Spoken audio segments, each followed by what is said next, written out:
Welcome to England, a land where every stone tells a story and every path leads to something unexpected.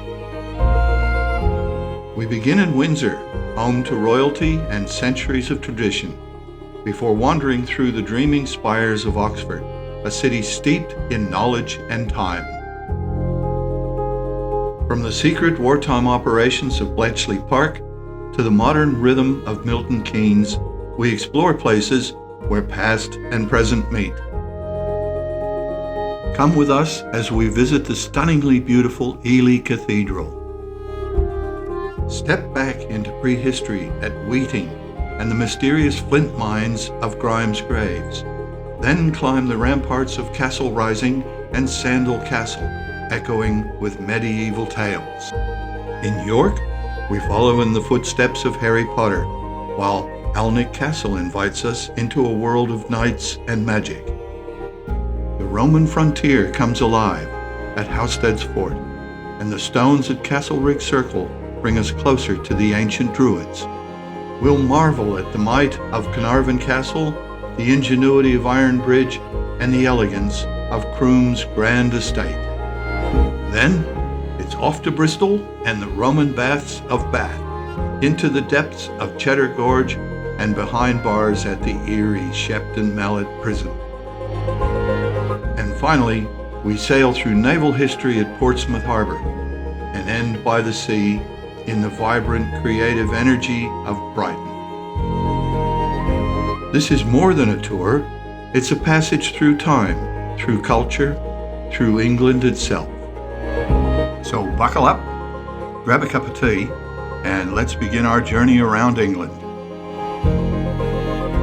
Whether you're planning your own trip or just coming along for the ride, we're glad you joined us.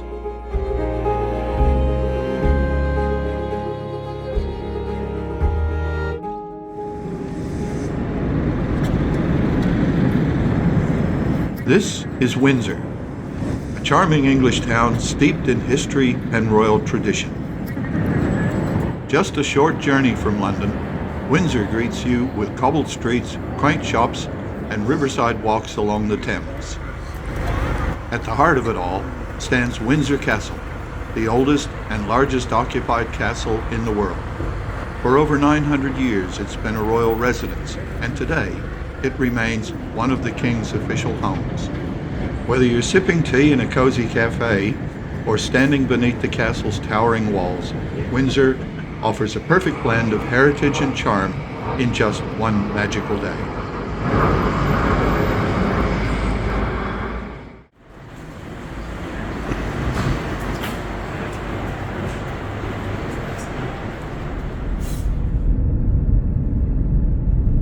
Beautiful old buildings here in Oxford.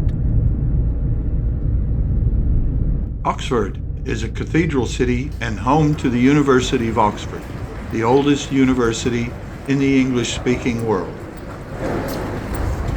Founded in the 8th century, it was granted city status in 1542. The name comes from a shallow crossing in the river where oxen could pass. In the late 12th century, the town was home to the fledgling Oxford University.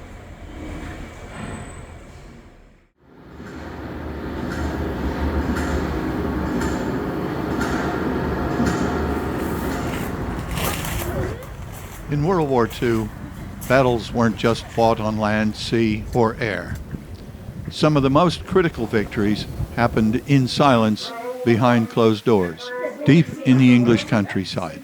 No less than 11 million tons.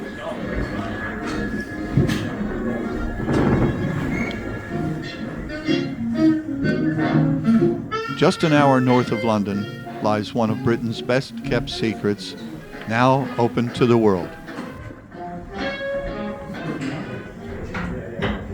Here, code breakers, some fresh out of university, others recruited straight from crossword competitions, were working against the clock to crack Nazi Germany's coded communications.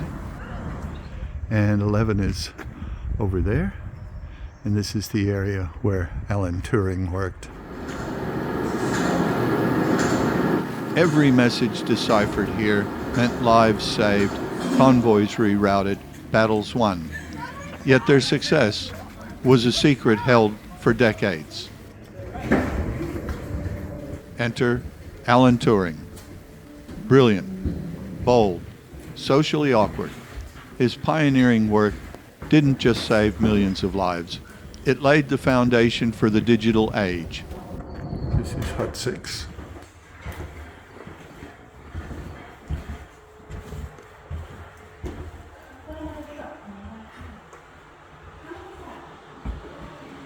In these rooms, history was rewritten.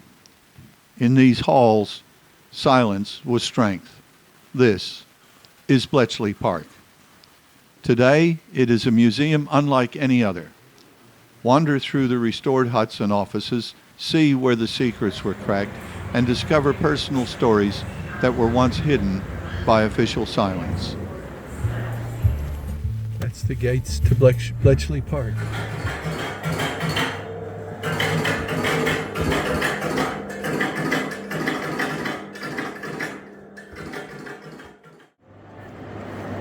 Welcome to Milton Keynes, a city designed for the future.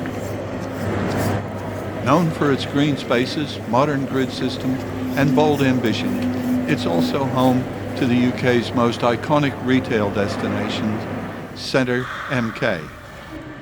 Step inside and you'll find more than just shops. With over 190 stores under one roof, from high street favorites to luxury brands, there's something here for everyone. Hungry? Take a break at one of the many cafes and restaurants, offering everything from quick bites to global cuisine.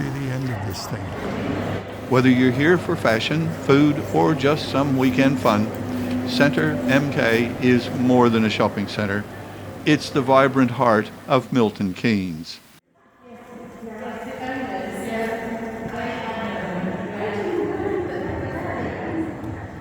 This is going into Ely, where there's a really nice cathedral here. Looks like a fairly old sort of a town. Known as the Ship of the Fens, Ely's grandeur tells a story written in stone. From humble beginnings as a monastery founded by Saint Etheldreda in the 7th century to the towering Gothic masterpiece we see today, Ely has always been a place of significance. This is coming into the Lady Chapel.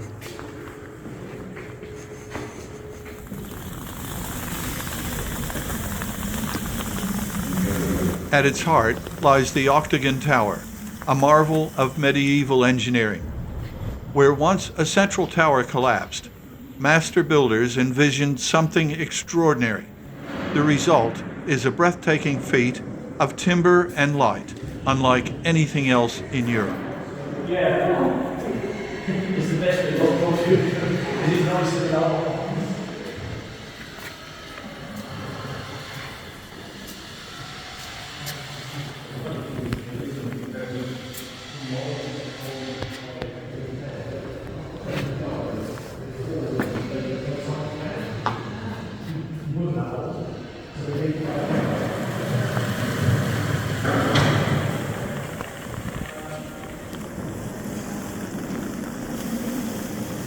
But Ely is more than just architecture. It is sound, light, and spirit. A living cathedral where ancient chants still echo and centuries of worship continue to shape each stone.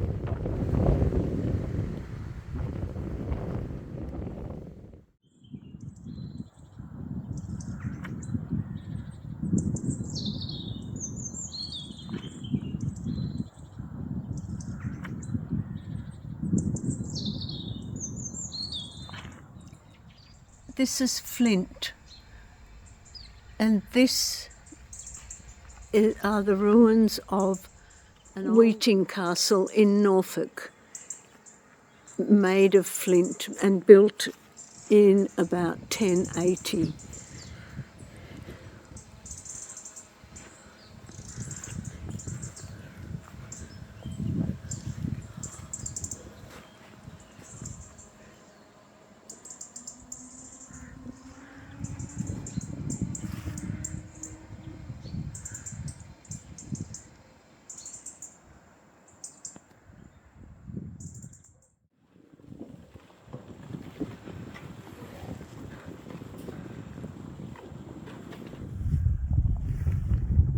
Above ground, it's a peaceful field.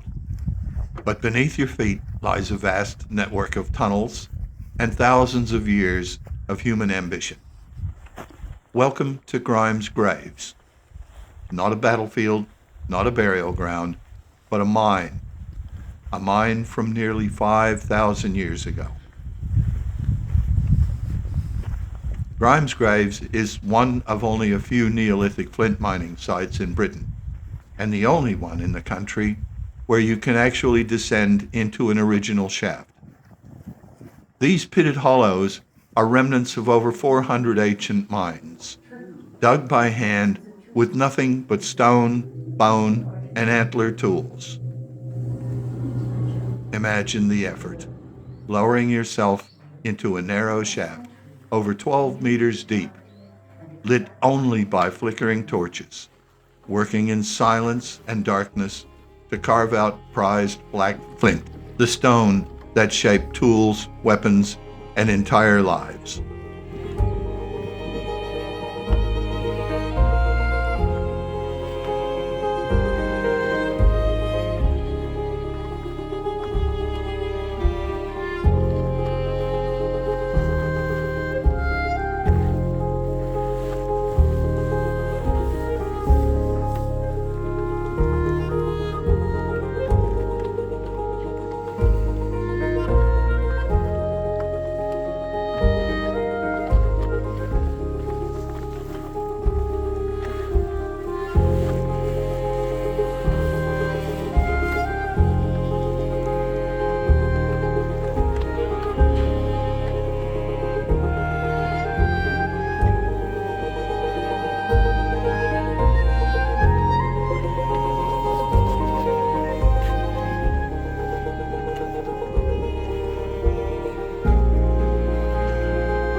To the people of the Neolithic, flint was more than just rock.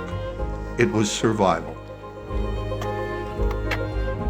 Ancient, mysterious, and unforgettable, Grimes Graves is waiting for you.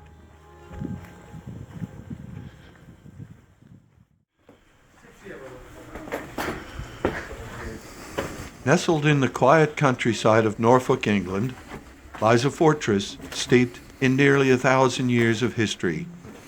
This is Castle Rising. From the moment you arrive, Castle Rising commands attention.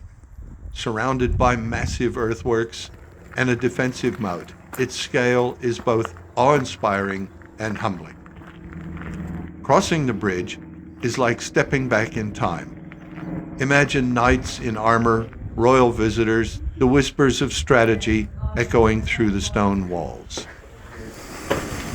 Built in 1138 by William d'Aubigny, this grand Norman keep has stood the test of time, guarding secrets of medieval power, royal exile, and noble ambition.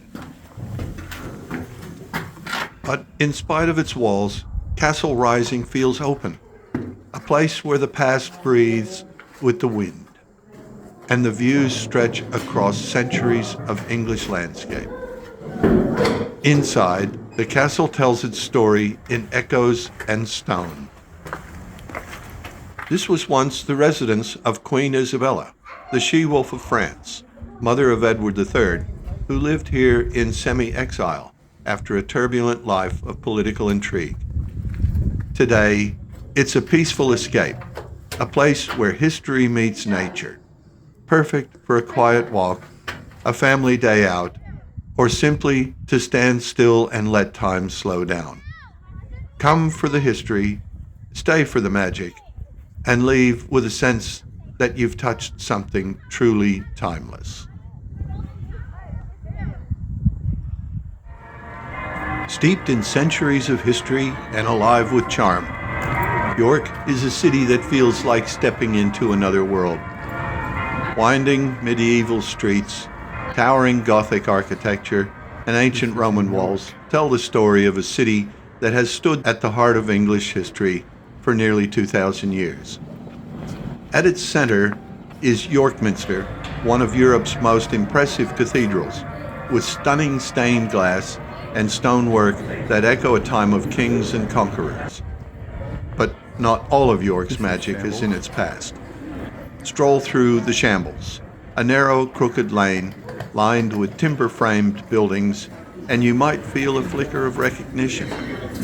This atmospheric street is often said to have inspired Diagon Alley in the Harry Potter films.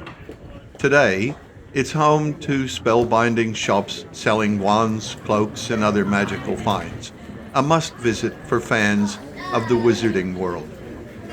Just steps away, Shambles Markets adds a vibrant, modern twist to the historic setting. Beyond the Shambles, York offers stories around every corner. Climb the ancient city walls, explore the ruins of Clifford's Tower, or discover Viking history at the Jorvik Center.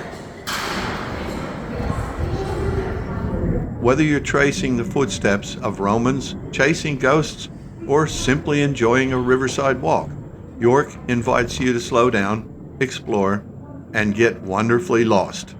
Because in York, every street has a story and a little magic in the air.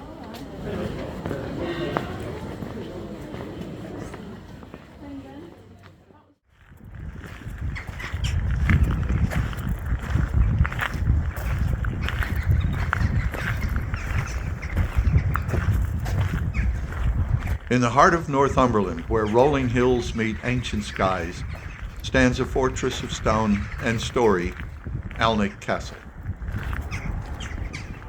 I'm going into the stable. Yeah. Built in the 11th century, Alnwyck Castle has guarded England's northern frontier for nearly 1,000 years, a silent witness to war, peace, and power. Inside, the grandeur continues. Ornate staterooms, priceless works of art, and centuries-old treasures reveal a legacy of nobility and refinement.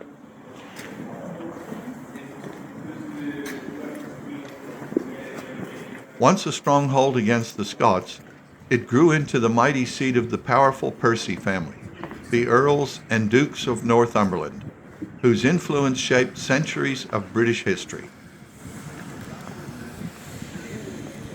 Familiar also to the modern world, Alnwyck Castle has enchanted millions on screen, from the halls of Hogwarts to the drama of Downton Abbey.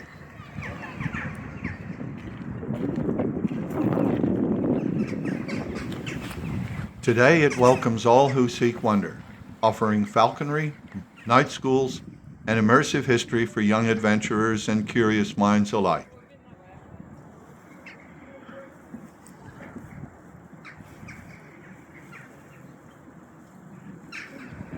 Alnwyck Castle, where legend lives, history breathes, and magic still lingers in the air.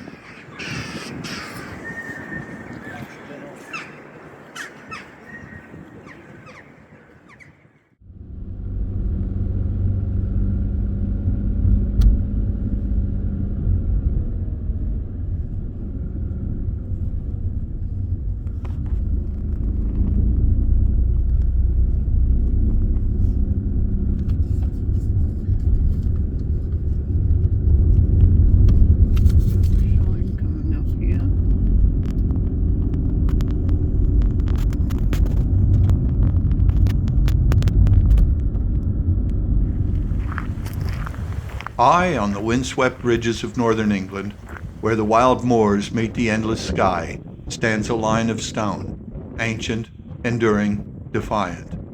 We are at Hadrian's Wall, and here, perched upon the spine of empire, lies one of its most iconic outposts, Housesteads Roman Fort. Infantrymen, you can pass that round. Roman infantry.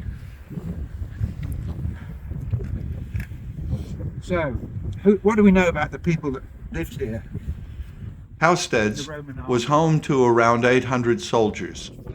Here they slept, trained, and stood watch against the unknown, guarding the edge of civilization itself. It's quite an overhang coming out here, and that was to keep the rain off. Built nearly 2,000 years ago, under the orders of Emperor Hadrian, the wall marked the northern frontier of the Roman Empire. Not just a barrier, but a statement, a symbol of Rome's power. To the north, the untamed lands of ancient Britain. To the south, the order and infrastructure of the empire. Housesteads stood at the crossroads of two worlds.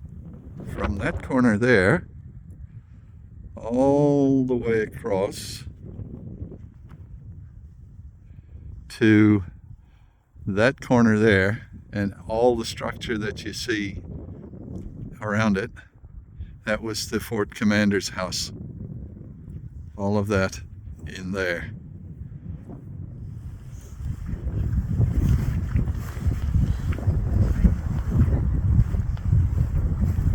There we go. Okay. We're standing on Hadrian's wall at the Housesteads fort, and it's windy and it's freezing cold. Yeah. Hence, we're all rugged up. Yeah, we're going back down for some hot Yeah, food. going to get some hot food. Okay. Okay. Housesteads fort and Hadrian's wall, not just relics of the past, but reminders of what endures: ambition, ingenuity, and the restless edge of empire. Nestled among the rolling fells of Cumbria, beneath the ever-shifting skies of the Lake District, stands a circle of ancient stones, Castlerigg. This Neolithic monument, over 4,000 years old, is one of the oldest stone circles in Britain, and one of the most atmospheric. This is the 38 stones, weathered by millennia, form a rough ring against a dramatic background of mountains, Helvellyn, Skiddaw, and Blencathra, watching silently from afar. But who built Castlerigg, and why? The answers are lost to time. Some believe it was a meeting place or a site of ritual and ceremony, aligned to the movement of the sun, the moon, and the seasons. Stand within the circle, and you don't just see history, you feel it.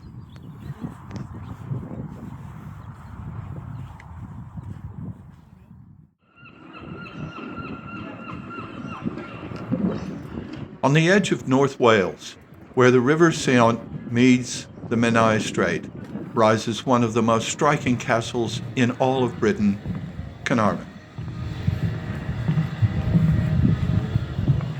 Massive, majestic, and unmistakable, these towering stone walls have stood here for more than 700 years. It all began in 1283, when King Edward I set out to stamp his authority on Wales. He ordered the construction of Caernarfon to be as grand and unmissable as possible. Every wall, every tower was built with purpose. The multi-angled towers, the striped stonework, even its very position, all carefully chosen to send a clear message: power lives here. In 1969, the eyes of the world turned here once again, as Prince Charles was crowned Prince of Wales within these ancient walls, connecting past and present in a single moment. So whether you come to walk its battlements, trace its legends, or simply take in the view, Caernarfon is a place that stays with you long after you leave.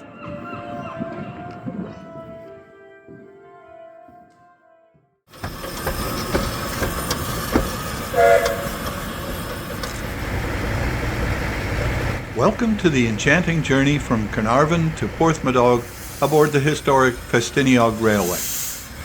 Nestled in the heart of North Wales, this scenic route offers a glimpse into the breathtaking landscapes and rich heritage of the region.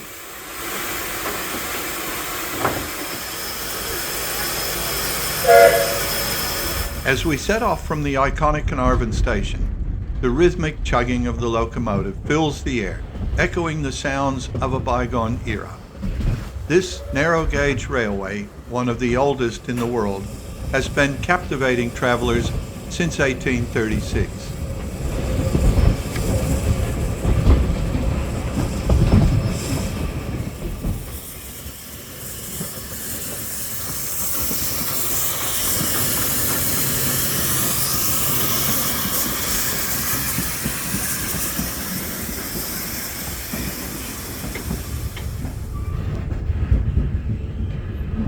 Mount Snowdon through there. Gliding through the stunning Snowdonia National Park, the train weaves its way past rolling hills, dense woodlands, and shimmering lakes. That bloody sheep is still running down the track. Probably can't get off.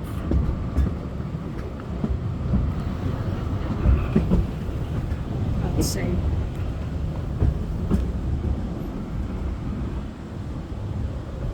Oh, yep, there he is. He's off now. Passengers aboard the Festiniog Railway are treated to a unique experience where the charm of vintage carriages meets the thrill of adventure.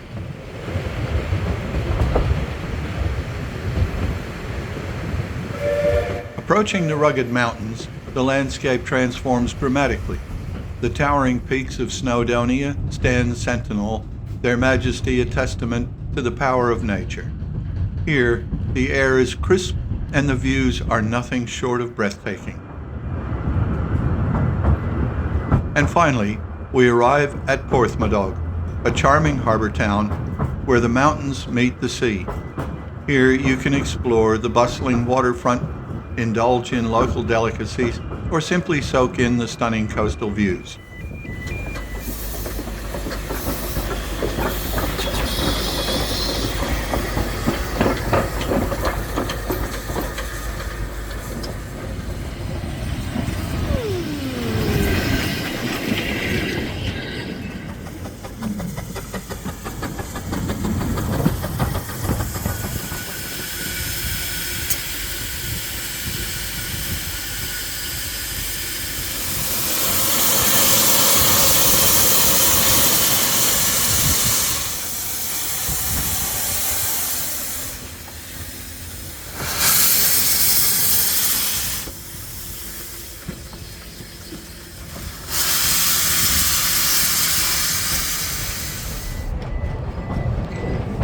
Our journey on the Festiniog Railway may come to an end, but the memories created along the way will last a lifetime.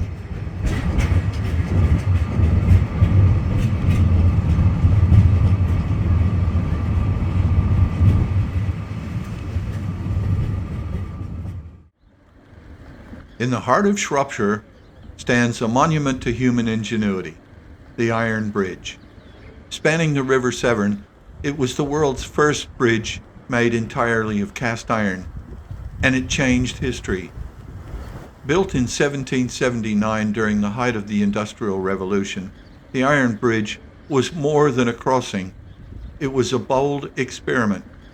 Designed by architect Thomas Farnells Pritchard and realized by iron master Abraham Darby III, this was the moment when iron stepped out of the foundries and into everyday life. Can we go that way? Cast iron is strong, fire-resistant, and cheaper than stone, but no one had ever built a bridge with it before. Skeptics doubted it could hold its own weight, but when construction was complete, the Iron Bridge stood tall, and it still does, nearly 250 years later. It draws thousands of visitors each year, all marveling at the craftsmanship and the courage it took to build something truly ahead of its time.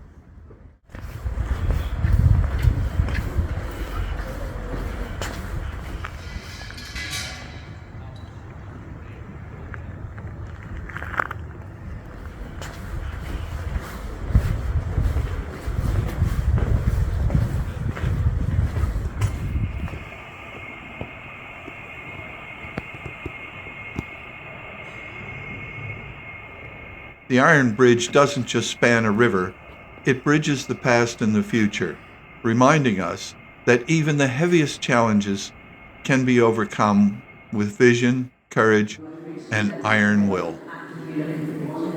At first glance, it may look just like another grand country house, but Croome Court is anything but ordinary. Every brick, every tree, Every winding path was part of a bold vision that redefined how we experience landscape, architecture, and art. In the 1750s, one man set out to transform this estate. Lancelot Capability Brown, landscape designer, architect, and visionary, chose Croome for his first complete masterpiece. What he created was more than a home for the 6th Earl of Coventry. It was a statement, a fusion of classical elegance and natural beauty, a place where the landscape became part of the story. Over the centuries, Croome has worn many faces: aristocratic residence, wartime hospital, school, and sanctuary. It stood through neglect and decay, and now, through years of restoration, it lives again. Croome isn't just a place you see, it's a place you feel.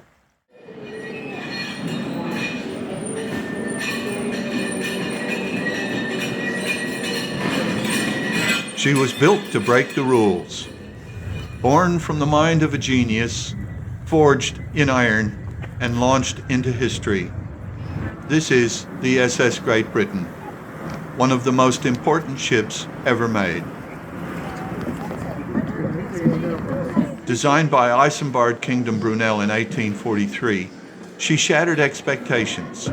The first great ocean liner built from iron. The first to be driven by a screw propeller. The largest ship the world had ever seen. From transatlantic crossings to voyages halfway around the globe, she connected continents, carrying passengers, cargo, and dreams between Britain and the world. Inside, she offered a new standard of comfort at sea, yet below deck, the pounding heart of the engine never stopped. Steam, power, precision. But time took its toll. She ran aground and was abandoned and left to rust in the windswept Falkland Islands, nearly forgotten by history. Until a daring rescue in 1970 brought her home. Towed across 8,000 miles of ocean, restored plank by plank, today she rests where she was first built, in the world's first dry dock. More than a ship, she's a time machine. Step aboard and experience what travel felt like 180 years ago. Brunel's SS Great Britain, the ship that changed everything.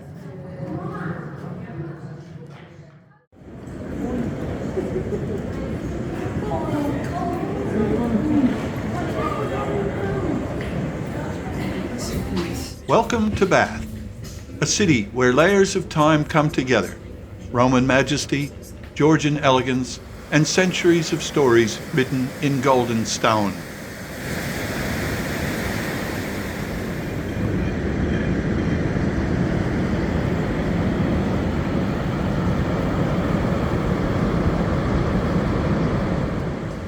First, we spin into the Circus, a perfect ring of grand townhouses designed by John Wood the Elder in the mid-18th century and completed by his son in 1768.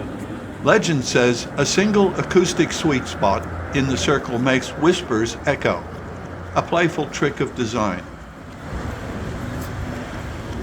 Next, we glide down the gentle curve of the Royal Crescent. Built between 1767 and 1774 by John Wood the Younger.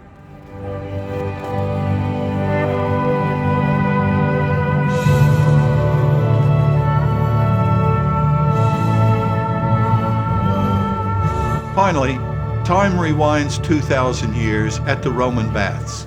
Once known as Aquae Sulis, built around 70 CE atop hot springs. This ancient complex served Romans seeking ritual, healing, and social connection. Visitors would enter the great bath, immerse themselves in warm waters, pray to the goddess Sulis Minerva, the temple courtyard, and wander the terrace above a treasure trove of lead curse tablets and comms, tokens tossed into the pool as offerings. Today, you can explore not only the steaming baths and temple remains, but also a museum filled with beautiful preserved artifacts. Guided tours begin daily, taking you from pre-Roman Celtic worship through Victorian rediscovery and deep into the heart of Bath's living past.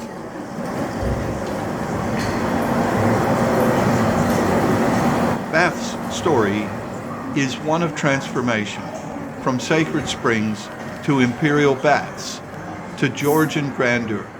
Each circle, crescent, and column whispers a chapter of ambition, myth, and artistry.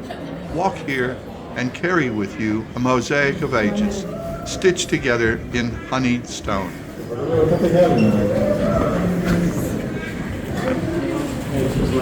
From ancient Roman engineering to Georgian elegance, there's truly nowhere else quite like Bath.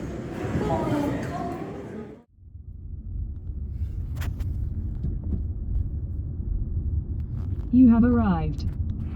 Carved by time, shaped by water, and standing silent through the ages.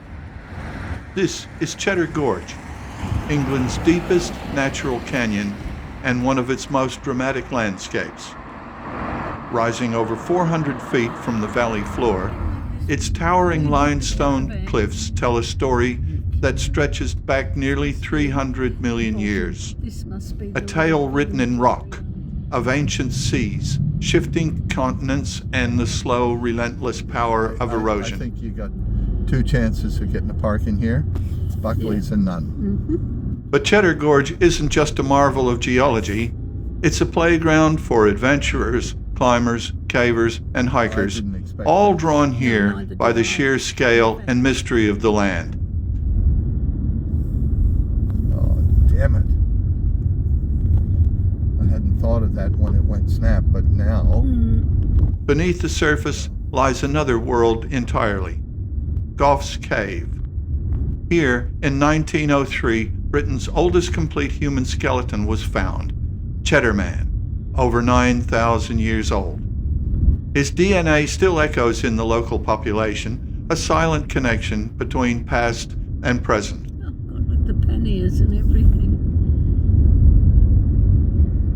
From prehistoric settlers to Victorian explorers, from myth to science, Cheddar Gorge has inspired generations. It reminds us how small we are and how deeply our roots run in the landscape we call home. This is pretty amazing, this bit here. Cheddar Gorge, a natural wonder, a living history, a place where nature speaks and we listen.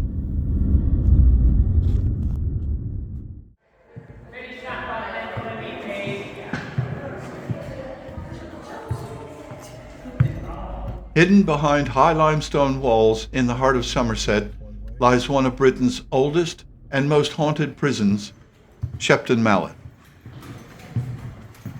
Built in 1610, this forbidding structure stood for over 400 years, a silent witness to centuries of crime, punishment, and reform.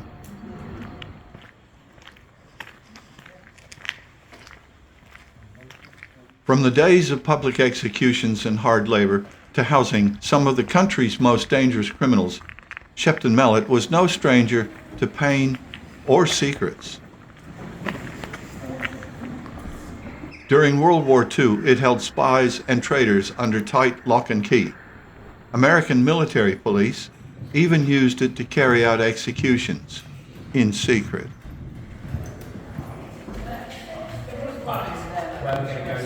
Every cell tells a story, some of discipline and despair, others of things less easily explained.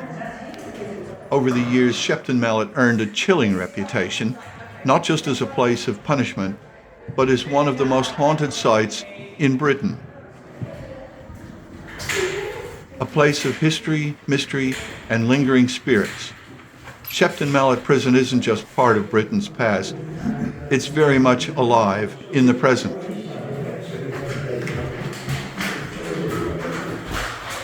Voices in the dark, cold spots, shadows that move when no one's there.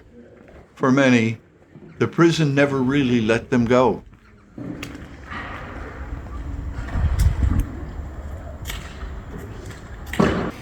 Today, Shepton Mallet Prison is open to the public. You can walk the same corridors, once patrolled by guards or occupied by inmates.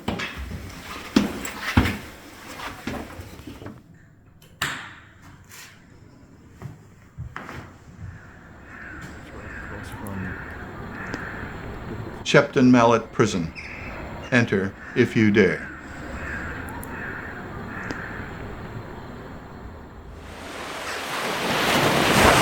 From beneath the waters of the Solent comes a ghost from England's Tudor past, the Mary Rose. Launched in 1511, she was King Henry VIII's pride, one of the most advanced warships of her time.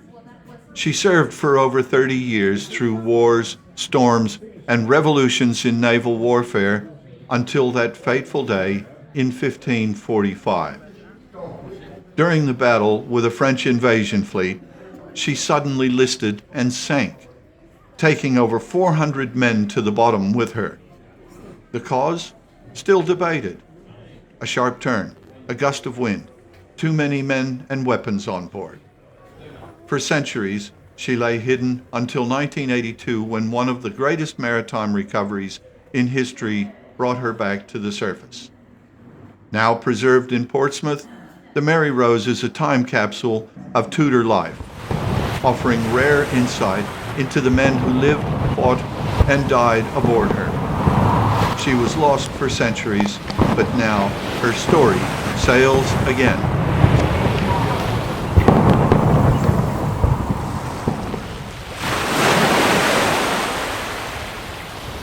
This is Portsmouth Harbour, a historic gateway to the sea and home to one of the most iconic ships in British naval history, HMS Victory. We're going to listen to the story again.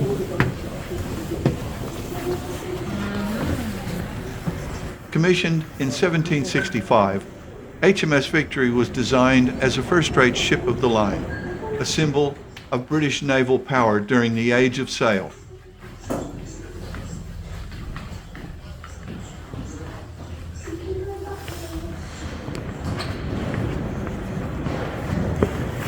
With her majestic figurehead and towering masts, she was not just a vessel, she was a floating fortress. Every plank, every sail tells a story. Built from over 6,000 trees, she was the pride of the Royal Navy.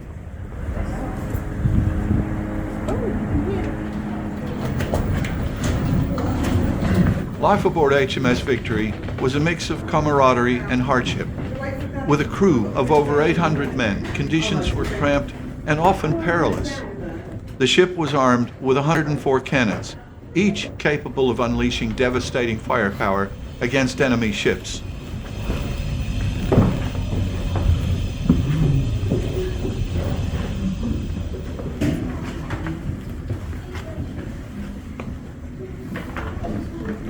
Victory is perhaps best known for her role in the Battle of Trafalgar in 1805, where she served as Admiral Horatio Nelson's flagship. The angle of the buildings and everything is in the way. This decisive battle against the combined fleets of France and Spain secured British naval supremacy for over a century. On that fateful day, Nelson famously signaled his fleet with the words, "England expects that every man will do his duty." It was a call to arms that would echo through history as Victory led her crew into one of the most significant naval engagements of all time. Felled by a sniper's bullet, Nelson's final moments aboard Victory remain one of the most poignant scenes in British naval history. A hero's end on a hero's ship.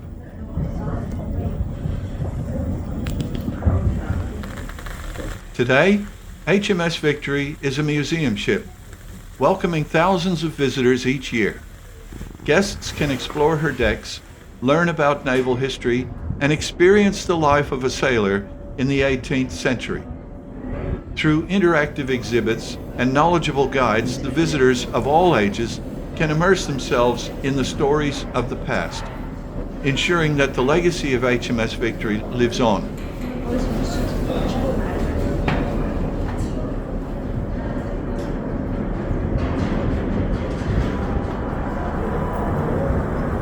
As the sun sets over Portsmouth Harbour, HMS Victory stands as a proud reminder of Britain's naval history, a symbol of courage, innovation, and the enduring spirit of those who sailed her.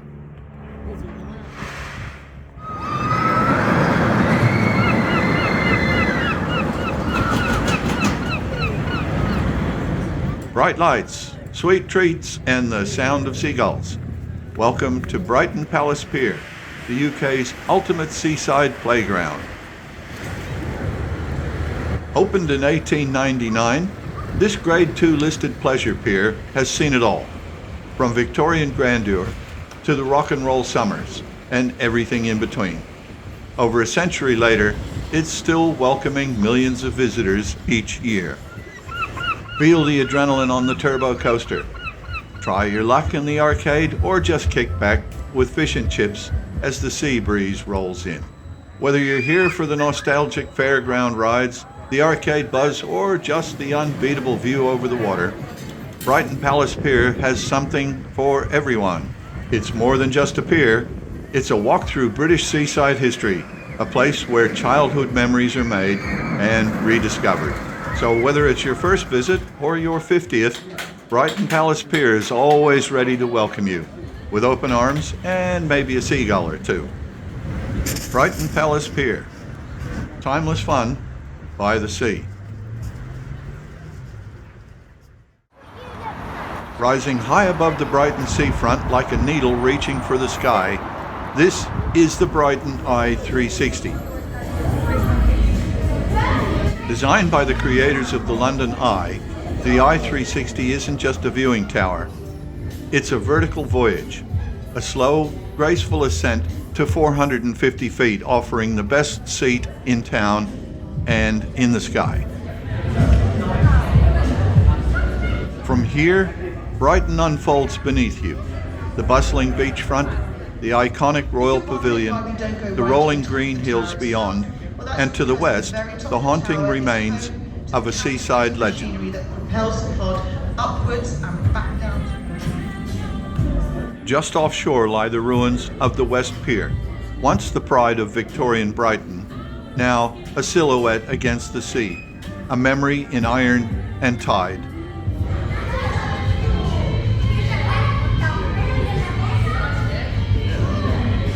The Eye 360 looks forward while honoring the past. Where one pier once stood, another vision now soars, carrying the Brighton spirit upward and inviting you to see the world from a new perspective.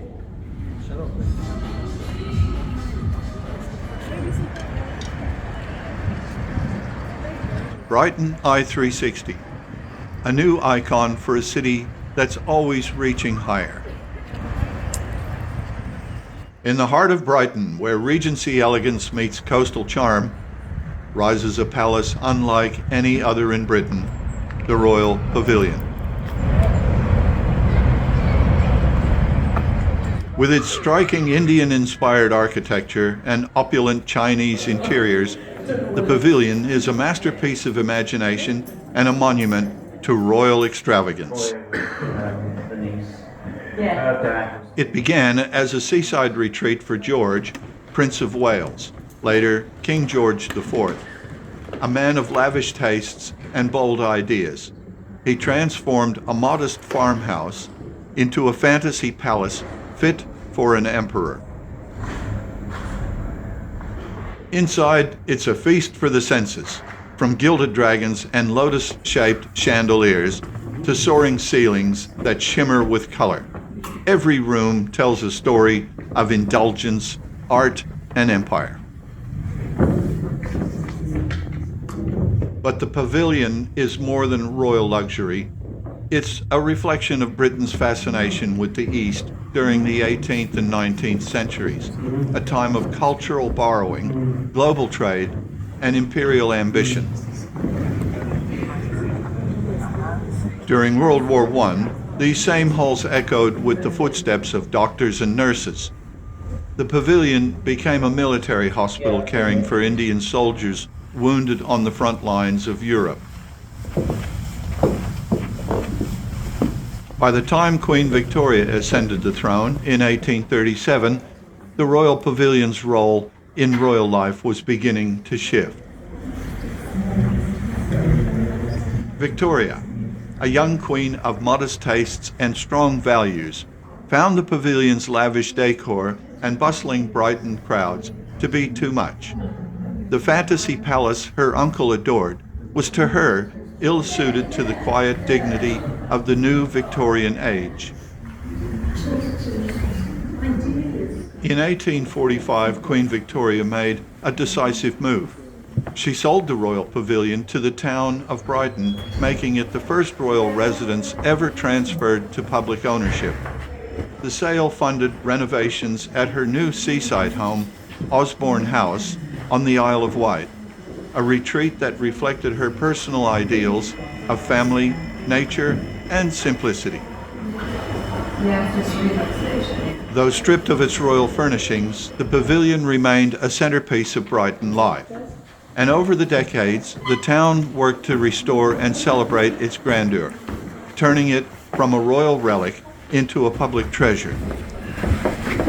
Today, the Royal Pavilion stands not just as a monument to regal excess, but as a symbol of transition from the flamboyant Regency era to the disciplined reign of Queen Victoria, a reminder of how one queen's values helped to shape the legacy of a palace and a city. As the road winds to a close, our journey around England leaves us with more than just miles behind us. From rolling hills and timeless villages to bustling cities and stories etched in stone, this land offers history, heart, and a sense of belonging. Thank you for traveling with us. Until next adventure, keep exploring, keep wondering, and never stop discovering the beauty just around the corner. This has been Traveling England. See you next time.